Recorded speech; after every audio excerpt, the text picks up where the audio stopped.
हाय बच्चों, क्या हाल चाल। आज की क्लास उन बच्चों के लिए है जो एलएनएमयू के अंतर्गत अकाउंट ऑनर्स से बीकॉम पार्ट वन के स्टूडेंट हैं। आप लोग को पता होगा कि आप लोग की यूनिवर्सिटी में सब्सिडरी पेपर्स जो कि 2019 के बाद से ऑब्जेक्टिव मोड में कर दिया गया है। अब से क्वेश्चन सारे के सारे ऑब्जेक्टिव मोड में पूछे जाते हैं, एमसीक्यू मोड में पूछे जाते हैं। तो जो अकाउंट ऑनर्स से जो बच्चे हैं उनका दो सब्सिडरी पेपर होगा। एक होगा बिजनेस मैनेजमेंट एंड कम्युनिकेशन और दूसरा होगा बिजनेस इकोनॉमिक्स एंड एनवायरनमेंट। तो आज की क्लास में हम लोग बिजनेस मैनेजमेंट एंड कम्युनिकेशन के अंतर्गत कुछ इंपॉर्टेंट एमसीक्यू क्वेश्चन देखने वाले हैं जो आपके एग्जाम के लिए इंपॉर्टेंट है। एग्जाम भी आप लोग का नजदीक आ रहा है, तो हम 5-6 वीडियो लेक्चर सीरीज बनाऊंगा, इसका मैनेजमेंट का प्लेलिस्ट बनाऊंगा जिसके अंतर्गत 5-6 वीडियोस बनेंगे। उसमें ये सारे बुक्स को कवर करेंगे हम लोग, जो भी ऑब्जेक्टिव क्वेश्चन बन सकते हैं। तो चलिए टाइम गवाए बिना शुरू करें आज की ये टॉपिक। देखो, कुछ क्वेश्चंस आप 12th में ऑलरेडी पढ़ रखे होंगे। जैसा कि हमारा पहला टॉपिक है प्रबंध है।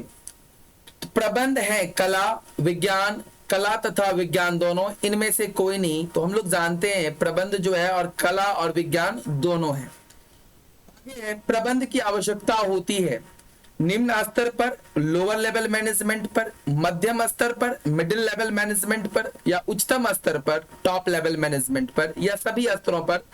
तो बाबू, मैनेजमेंट की आवश्यकता, प्रबंध की आवश्यकता प्रबंध के सभी स्तरों पर होती है। अगला क्वेश्चन है, थियो हैमन के अनुसार प्रबंध की अवधारणाएं होती है। तो बाबू 3 होती है। थियो हैमन के अनुसार प्रबंध की अवधारणाएं होती है 3। आज के युग में प्रबंध है आवश्यक, अनिवार्य, अनावश्यक, ऐच्छिक। तो बाबू आज के युग में प्रबंध अनिवार्य है, मैनेजमेंट कंपलसरी है। आगे, प्रबंध की महत्व है व्यापार में, उद्योग में, सेवा में, सभी जगहों पर।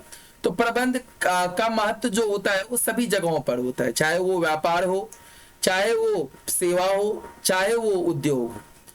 अगला क्वेश्चन है, प्रबंध के सार्वभौमिक अवधारणा के जनक कौन थे। प्रबंध के सार्वभौमिक अवधारणा के जनक कौन थे। तो बाबू वो फेयोल थे, हेनरी फेयोल इनका पूरा नाम है। फेयोल का जन्म कब हुआ था। तो फेयोल का जन्म बाबू 1841 ईस्वी में हुआ था। फेयोल का जन्म 1841 ईस्वी में हुआ था। वैज्ञानिक प्रबंध के पिता थे टेलर, इनका पूरा नाम है F.W. Taylor, Frederick Winslow Taylor, F.W. Taylor. अगला क्वेश्चन है, टेलर का जन्म कहाँ हुआ था। तो बाबू टेलर का जन्म अमेरिका में हुआ था 1856 ईस्वी में। टेलर का जन्म कहाँ हुआ था, अमेरिका में हुआ था 1856 ईस्वी में। आगे है, टेलर ने प्रबंध के सिद्धांतों का प्रतिपादन किया था। 14 सिद्धांतों का प्रतिपादन किया था बाबू। कितने सिद्धांत, 14। अगला क्वेश्चन है, फेयोल का जन्म स्थान था। तो फेयोल का जन्म बाबू फ्रांस में हुआ था 1841 ईस्वी में। आगे है, केंद्रीयकरण के सिद्धांत। केंद्रीयकरण के सिद्धांतों का प्रतिपादन किया था हेनरी फेयोल ने किया था। आगे है, हेनरी फेयोल ने प्रबंध के कितने सिद्धांतों का प्रतिपादन किया था। तो बाबू 14 सिद्धांतों का प्रतिपादन किया था। हेनरी फेयोल ने प्रबंध के 14 सिद्धांतों का प्रतिपादन किया था। अगला क्वेश्चन है, प्रबंध की प्रणाली विचारधारा का उद्गम कब हुआ था। 1950 में हुआ था। कब हुआ था बाबू, 1950 में हुआ था। अगला क्वेश्चन है, सांयोगिक विचारधारा के मूल तत्व होते हैं। तो बाबू 3 होता है। सांयोगिक विचारधारा के जो मूल तत्व होते हैं वो कितने होते हैं, 3।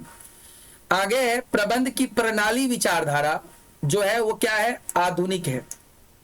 प्रबंध की प्रणाली विचारधारा जो है वो मॉडर्न है, आधुनिक है। आगे, प्रबंध के प्रक्रिया विचारधारा के जनक थे। प्रबंध के प्रक्रिया विचारधारा के जनक थे बाबू हेनरी फेयोल थे। कौन थे, हेनरी फेयोल। आगे है, नियोजन है आवश्यक। ऑप्शन दिया हुआ है, नियोजन है आवश्यक, अनावश्यक, समय की बर्बादी, धन की बर्बादी। तो बाबू इसका ऑप्शन नंबर ए सही हो जाएगा, नियोजन आवश्यक है। आगे नियोजन होता है भूतकाल के लिए, भविष्य काल के लिए, वर्तमान काल के लिए, सभी के लिए।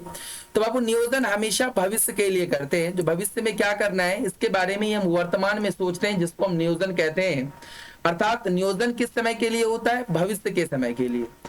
अगला क्वेश्चन है जॉर्ज आर टैरी के अनुसार नियोजन के प्रकार है। जॉर्ज आर टैरी के अनुसार नियोजन के प्रकार हैं। तो जॉर्ज आर टैरी के अनुसार नियोजन के 4 प्रकार होते हैं। और अगर क्वेश्चन पूछता है जॉर्ज आर टैरी के अनुसार प्रबंध के कितने कार्य होते हैं, तो वो भी बाबू 4 ही होते हैं। नियोजन भी 4 प्रकार के होते हैं उनके अनुसार, और जॉर्ज आर टैरी के अनुसार प्रबंध के 4 कार्य भी होते हैं। अगला क्वेश्चन है बाबू नियोजन भविष्य को पकड़ने के लिए बनाया गया पिंजरा है, यह कथन किसका है? तो बाबू एलन का है। किसका है? एलन का।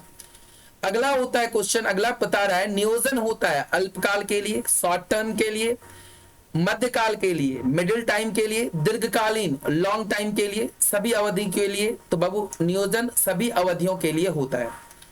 अगला क्वेश्चन है संगठन प्रक्रिया के कदम हैं। तो संगठन प्रक्रिया के 8 कदम होते हैं। कितने कदम होते हैं बाबू? संगठन प्रक्रिया के 8 कदम होते हैं। अगला क्वेश्चन है कुंटज ओडोनल के अनुसार संगठन प्रक्रिया के कदम होते हैं 7। कुंटज ओडोनल के अनुसार संगठन प्रक्रिया के जो कदम होते हैं वो कितने होते हैं? 7।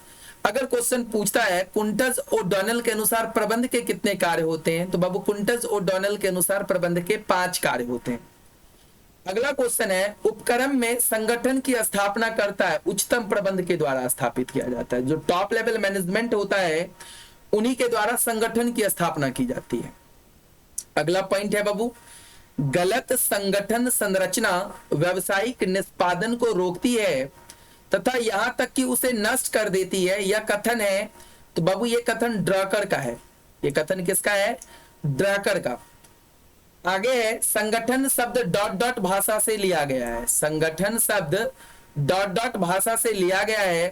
अंग भाषा से, लैटिन भाषा से, अंग्रेजी भाषा से, हिंदी भाषा से। तो बाबू ये संगठन शब्द अंग भाषा से लिया गया है, अर्थात ऑप्शन नंबर ए सही हो जाएगा। अगला क्वेश्चन है क्रियात्मक संगठन के जन्मदाता हैं। क्रियात्मक संगठन के जन्मदाता लॉरेंस एप्ले हैं। तो ये ऑप्शन नंबर सी सही हो जाएगा। आगे है संगठन संरचना, या अंशवाग होगा, छूट गया है। संगठन संरचना के प्रारूप होते हैं, तो 7 प्रारूप होते हैं। संगठन संरचना के कितने प्रारूप होते हैं बाबू? 7। अगला क्वेश्चन है अधिकतम अनुशासन होता है रेखा एवं कर्मचारी संगठन में, समिति संगठन में, क्रियात्मक संगठन में, या रेखा संगठन में? तो बाबू ये रेखा संगठन, ऑप्शन नंबर सी सही है। रेखा संगठन में सबसे ज्यादा अनुशासन होता है। अगला क्वेश्चन है विलियम जी ऑची निवासी हैं अमेरिका के, जापान के, जर्मनी के, इंग्लैंड के? तो बाबू ये अमेरिका के निवासी थे। विलियम जी ऑची अमेरिका के निवासी थे। आगे एएच मैस्लो निवासी थे। इन्होंने मोटिवेशन के बहुत सारे रूल्स को खोजा था। तो एएच मैस्लो निवासी कहां के थे? ये भी बाबू अमेरिका के ही निवासी थे, अर्थात ऑप्शन नंबर बी इनका भी सही, इस क्वेश्चन का भी सही हो जाएगा। आगे है हर्जबर्ग निवासी थे। हर्जबर्ग निवासी थे, ये भी बाबू अमेरिका के ही निवासी थे, अर्थात इसका भी ऑप्शन नंबर बी ही सही होगा। आगे है एक्स तथा वाई। एक्स तथा वाई के अभिप्रेरण सिद्धांतों का प्रतिपादन किया था माइक ग्रेगर ने किया था। किसने किया था? माइक ग्रेगर ने किया था। अगला क्वेश्चन है बाबू, अगला क्वेश्चन लिरकट ने अपने प्रबंध संबंधी शोध कार्यों में चरों को सम्मिलित किया है। तो बाबू इनके द्वारा 7 चरों को सम्मिलित किया गया है। ये अगर हम लोग लॉन्ग टर्म क्वेश्चन जब डिस्कस करेंगे तब हम लोग डिस्कस करेंगे कि कौन कौन चरों को सम्मिलित किया जाता है। अगला क्वेश्चन है हमारा, अगला क्वेश्चन कि लिरकट की प्रबंध प्रणालियां हैं। लिरकट की जो प्रबंध प्रणालियां हैं बाबू वो 4 है। लिरकट की प्रबंध प्रणालियां कितनी है? 4। नेतृत्व की एक्स तथा वाई विचारधारा का प्रतिपादन किसने किया था? तो इसका माइक ग्रेगर ने किया था। किसने किया था? माइक ग्रेगर ने। अगला ऑप्शन है नियंत्रण प्रक्रिया के तत्व होते हैं 4। कितने तत्व होते हैं बाबू? 4। ये भी पूछेंगे क्वेश्चन निर्देशन के कितने तत्व होते हैं, तो उसके भी बाबू 4 तत्व होते हैं। अगला क्वेश्चन है, नियंत्रण प्रबंधकीय कार्य है अनिवार्य। नियंत्रण जो प्रबंधकीय कार्य है वो कैसा है बाबू, अनिवार्य है। तो ये 41 क्वेश्चन आज के लिए इंपॉर्टेंट क्वेश्चन थे। आज आप इसको अच्छे से देखो, अच्छे से एक दो बार रिपीट करो तो आपको ये सारी क्वेश्चंस याद हो जाएगी। इस पार्ट 1 के ये मैनेजमेंट एंड कम्युनिकेशन बुक्स की हम 5-6 वीडियो बनाएंगे। हम एक प्लेलिस्ट क्रिएट कर देंगे, आप लोग प्लेलिस्ट में जाके देख सकते हैं। अगली क्लास आपको 1-2 रोज में फिर से अपलोड होगी मैनेजमेंट से। अब 5-6 वीडियो क्लास बनेगी जिसमें ये सारा ही टॉपिक कवर कर लिया जाएगा। थैंक्स फॉर वॉचिंग, मिलते हैं अगली क्लास में, बाय बाय।